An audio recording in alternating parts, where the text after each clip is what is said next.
Ngayon sa Bitcoin at sa ibang cryptocurrencies, share ko lang sa inyo yung quick TA natin kay Bitcoin. Ayan, let's go. So 1-day time frame, regular chart. Naka-high Kinashi pala ako guys para kita ko yung mga wicks. So, market obvious agad, tinignan ko agad itong area na to sa 72,000. May mga multiple touches tayo, no? Diyan siya nagbabounce. Kaya if ever nababagsak pa tong price niya, possible dito siya mag-bounce. Kagaya ng anong video ko nitong nakaraan, sabi ko, possible siyang mag-touch dyan. Naghintay ka ng reversal pattern, maybe double bottom. Good entry yan para sa mga swing trader or intraday trader. So, ayan, baba ko siya. Ay, kunin muna pala natin itong fib niya from this low tsaka sa all-time high. You know, sobrang valid guys kasi nasa golden area siya ng Fibonacci, which is yung 0.618. Ito yung tatamaan niyang price if ever, 72,200. Tanggalin muna natin yan. Baba agad tayo ng 1 hour time frame. Wait lang, hindi naglo-loading tong trading view natin. So, para sa mga intraday trader, kagaya ko, ito yung kinuha ko. Actually, tinita ko si Bitcoin guys. Tapos, tinitignan ko yung mga coins na binabantayan ko.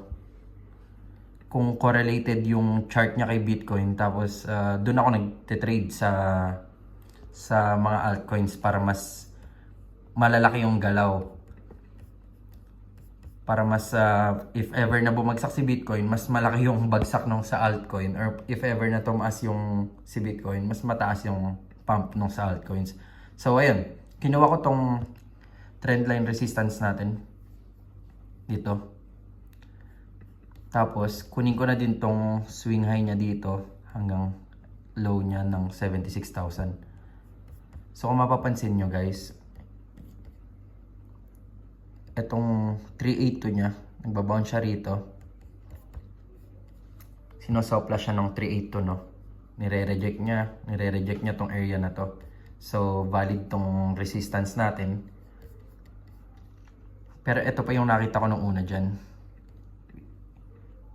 Yung inverse head and shoulder natin. Pero dahil nga may resistance tayo dito sa 382, hindi siya nagko-confirm tumaas.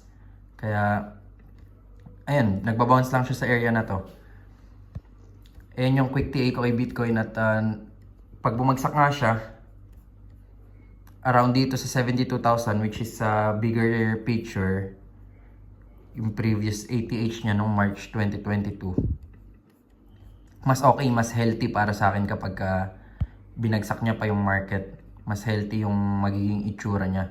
Kasi nagka-create ng lower high, higher high, higher low, higher high, higher low. At ayun, share ko rin sa inyo yung pinasok kong trade. Siguro negative na to ngayon. Pero nag-open ako ng trade dito kay Pepe. Dahil dito sa nakita ko ding okay, may trendline resistance akong kinuha rito. Intraday lang to guys. Ito, trendline resistance. Tapos, pag binagsak ko siya dito sa, binaba ko siya ng 1 hour time frame. Actually, dito lang ako kumuha sa 1 hour time frame. Possible siyang supply nitong resistance na to guys ha. Medyo matanda yung resistance natin, kaya possible irespetuhin niya yan. Tapos, dahil nga medyo correlated siya kay Bitcoin, sumusunod lang tayo kay Bitcoin, nire-reject niya rin yung area na yan. Ito yun. Pumasok ako dyan. Check natin kung... Okay. Ayan, nagpasok ako ng $100 sa 5x leverage. Negative 8% na tayo. So, negative $8. So, ayun lang, sana may natutunan kayo. See you again sa next video natin guys. Let's go.